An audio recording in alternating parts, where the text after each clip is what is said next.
Well, how did Satan find and use Hitler? Okay, that's in the Bible. Why don't you turn back to Isaiah 14 with me?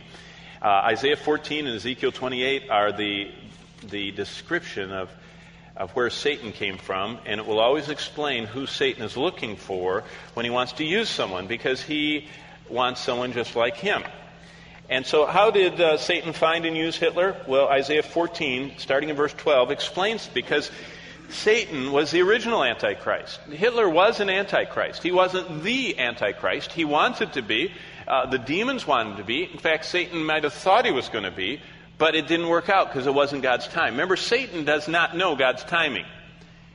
God has a plan, and God has an exact moment in history that the Antichrist, with a capital A, will be unveiled.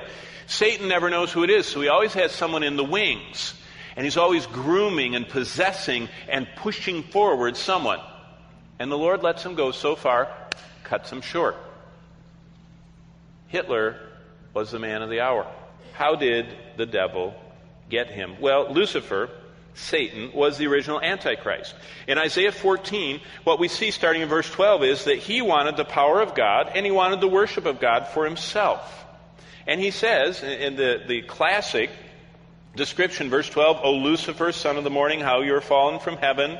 Verse 13, you have said in your heart, and this is Isaiah, under the inspiration of God, describing an event, the fall of Satan. Satan says these following statements: I will ascend into heaven. I will exalt my throne above the stars of God. You notice it doesn't say above God, it's above the stars of God, because even Satan knew nothing can be greater than God. I will sit on the mount of congregation. You notice it says, I will also sit. Who else is going to sit there? God. Satan couldn't conceive of anything greater than God. He just wanted to be equal. So that's one of the evidences of inspiration. If a pagan was writing this, they would have said Satan wanted to be greater than God. That would be how the human mind would think. Satan knew that no one could be greater than God. He was a created being. He knows that. He just wanted to be like, equal, on the same shelf with God. Keep reading. I will, verse 14, ascend above the heights of the clouds. I will be not greater, not in place of, not overwhelmed, but I will be like the Most High. So that's what Satan wanted. If you also read Ezekiel 28, he was the anointed cherub. He was full of wisdom and perfect in beauty. His response to his endowment was one of pride and rebellion. Rebellion is when you don't want the constrictions or the restrictions or the rules that God placed around him. His job was not to take God's glory, but to give God glory. His job was not to be like God. His job was to bow and worship and be the anointed, full of wisdom leader. Basically, we believe from the scriptures, from Ezekiel 28 and Isaiah 14, Satan was the worship leader of heaven. In fact, very clearly, he was involved with music. It talks about the timbrels and all these. He was involved with music. He was the worship leader of heaven. And it went to him, and he decided he wanted to be like God. Well, God rejected this power play and promised his doom in hell. Notice what it says in verse 15. You'll be brought down to Sheol, to the lowest depths of the pit. And, of course, we know from Revelation 20 that he's going to be in the lake of fire. But until Revelation 20, until the end, Satan is on the prowl. He is seeking likely candidates that he can lead into his way. What's his way? Satan's way is rebellion.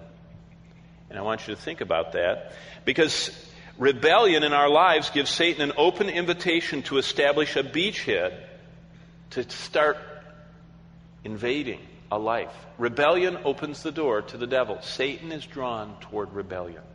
He likes rebels.